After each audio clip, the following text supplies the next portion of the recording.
The holidays are, I look at the audience, I think juries. Yeah. The holidays are right around the corner, and chances are you've probably been invited to a holiday party or two, or you could be hosting one. So before you send out the invites and RSVP, there are a few things to keep in mind. Ladies and gentlemen, she's one of our most favorite guests, etiquette expert, Julie Frantz from the St. Paul Hotel. Thank you. Hi, Julie. Welcome back. Thank you very much. Thank you. Oh, what is this, Julie? I'd like to offer you a toast. I shall take your toast. Yes. May your holiday season be filled with good cheer and joy and much success for your new endeavor with your biscuits business. Thank you, Cheers. Julie. Thank you. Cheers. And to the HR department, don't worry, this is fake. That's right, yeah. I was going to say, we're not sipping on the job here. No. Okay, so let's talk about different options for entertaining. Right. And there's really a plethora of things, and it depends on your level of security and how you like to entertain. Yeah. So you can do something as simple as a cocktail party. That means you'll have a variety of drinks, a few little snacks from 5 to 7. People stop by, you chat a little bit, and they go. You don't have to worry with doing an early cocktail party of people staying till midnight, at least hopefully. So that's very simple. So if you don't do a lot of entertaining, go for a little cocktail party. Again, you can send out the invites, even text those. Then we can do anything from a cocktail buffet. That will be held a little bit later. That means more substantial food, 6:30 to 8:30. You could do a buffet, which means you will have places for people to be set down. You are serving them dinner. A formal dinner. You can do a dessert event, a fondue event, wine tasting, and of course my favorite, an afternoon tea and a Sunday afternoon. Yeah. 3 to 5 o'clock, I have a Christmas blend tea. Usually it doesn't involve alcohol, doesn't have to, so it's kind of a nice thing to do, alcohol-free. And then I just kind of have the table set up with tea sandwiches, little treats, probably biscuits from your place. I'll go get, put them on my table. Yes. And again, people can just stop by, have tea, and you have the limitation of the time. Where we get into the situation, if you really don't want people staying till 12 or 1, is when you do a dinner party, you can't really say, and you have to leave at 10 o'clock. No, you have to, I know. That's you want to, right, audience, but you can't. Yeah, you can't say that. So that's just some of your options. I've told you this before, Julie. Last year's Christmas party that we had, I started turning off lights. Yes. Because this one, thank you, I did. Because this one guy stayed like well past and I was turning off lights, turning music off. I turned my tree off. Yeah, I'm like, get out, still didn't get the hint. Yeah. Okay, how soon should we send out invitations? The general rule is the more formal the event, the further out you send the invitation. Okay. So if you're going to be doing a dinner, more of a formal dinner, you're going to send that out 4 weeks in advance. During the holidays, it is best to give people a lot of advance notice. So the sooner the better. 4 weeks in advance is not, too soon. There's a lot of things going on. There's a lot of things, and people are trying to juggle their calendars. So the sooner the better for the holidays. Tips on being a good host or hostess? Have you ever gone somewhere, Jason, and when you got there, you felt guilty because they looked exhausted? They were talking about how they were up till 2 o'clock in the morning getting ready for you, and you felt, You don't do that, do you, Jason? Do you do that, Jason? Stephanie Hansen's house. No, I'm kidding.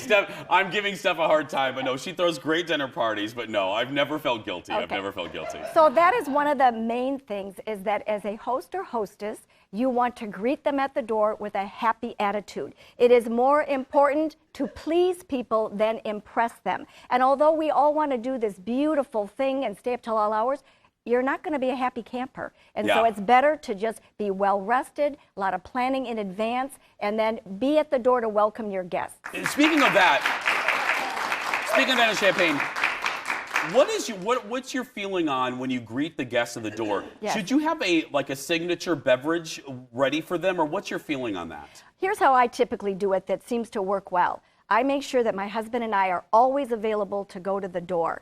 I use punch because I'm just really careful.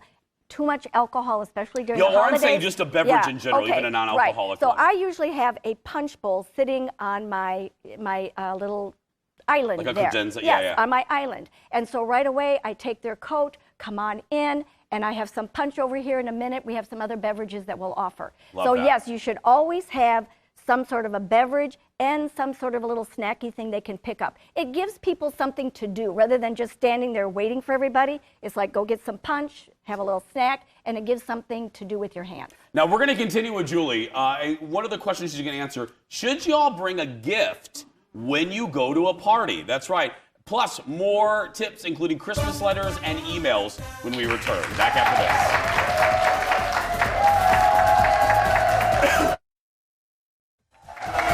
Welcome back, my friends. More with our buddy Julie, etiquette consultant at the St. Paul Hotel.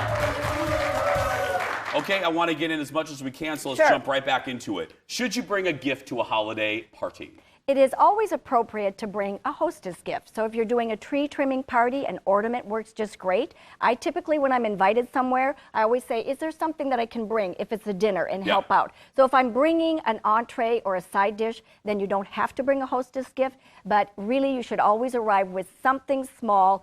For instance, I would probably bring you this from the St. Paul Hotel. Our signature blackcurrant tea and our beautiful note cards from our English garden.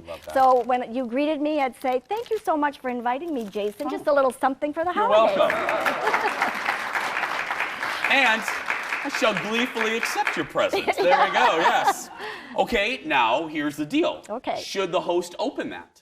You know, it totally depends on how many people are arriving. If you can see into it, then you don't have to. A lot of times you're too busy, so you have to put them away. I've mentioned this on your program. I'm going to say it again.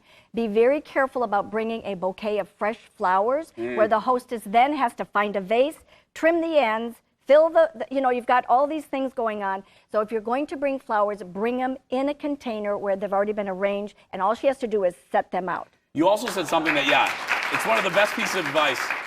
You also said something to me that I also love too. If you bring a bottle of wine, what's your rule about bringing a bottle of wine? That's for them to use later. Yes. But as a hostess, now if you bring me a bottle of wine and you're having dinner, I can say, this looks lovely. Would you like me to serve it tonight? Yeah. I don't have to because I might have other things planned. So I can set it aside for later, and that should be your intent. Set it aside for later. Let's move on to Christmas letters. Yes. I had a friend, Anne, who wrote Christmas letters the size of thorn birds. I mean, it was like I was waiting for Richard Chamberlain to come out and perform the dumb thing. Yeah. What's your rules? Thank you for the thorn birds reference. What's your rule on that one? Basically, that's exactly it. Nobody has time to read 3 pages with every detail and 36 pictures of every trip you took. It is not about being braggadocious. Newsletters are to give a quick update on what's happening in your life, your kid's life. It should bring joy and cheer, not drear. We don't talk about some surgery you had, people that have passed away. That should have been communicated in other venues, not in a Christmas card. Here's the rule. I had the kidney removed, and it's like, we don't want to hear that at Christmas. But you get those cards where they're going into detail, and it's like, I don't really want to hear about this. I was in a really good mood till I opened up your Christmas card. Yeah. It's supposed to bring cheer and joy, and keep it half page or less. Let's not get overboard on the braggadocio. Exactly. What about a Christmas email? It is not wrong. It just does not have the warmth of a handwritten note delivered in the mailbox. To quote the great late Whitney Houston, it's not right, but it's okay.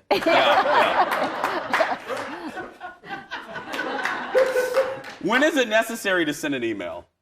To send an email? Yeah. You mean like for an invitation? For an invitation, yes. yeah. So if you're going to do something real spur of the moment, let's say that you want to do a last minute cocktail party. It's like, hey, it's just 3 days away. Then go ahead, send a text. That's okay. Send an email. That's okay. But if you're going to do something that needs people to plan their schedule, then send an invitation. We all like getting it in the mail, right? We have 30 seconds. I want to talk about quickly conversations. Sure. Yes. We're living, it's very obvious, we're living in very polarized times. Yes, we are. We're all in our corners. What's your general thinking on conversations? If I'm at an event and I know that everybody has the same feelings as I do, then it's okay to tread lightly on some of those topics. Otherwise, you stay away from blood pressure-inducing topics, which include politics, religion, And again, we never, anything gross or gossipy should not be part of our conversation. Yeah. Have a reputation. If you can't be kind, be quiet. I want people to say about me, she never said an unkind word about anybody. And that's not easy. And trust me, I'm still working on it. Yeah. But that's a good goal, isn't it? Especially at the holidays. Yes, yes. Just bloop right there. Yeah. You know what? It's not the It's not the time. No. You know, it's not the time. Let's get together. Let's have fun. Let's laugh. Let's leave those heavy topics aside. You don't want to walk in with this and go, let's talk about the impeachment. No, kind of ruins everything. Yes, it does. Give it up for Julie, everybody. To learn more about Julie, check out her website, everydayetiquette.com, and for more on etiquette classes and other great events at the St. Paul Hotel, go to right there, stpaulhotel.com. Go there during the holidays. It's so, we were just talking about the break, it's so magical. Yes, it is. Make it a family tradition.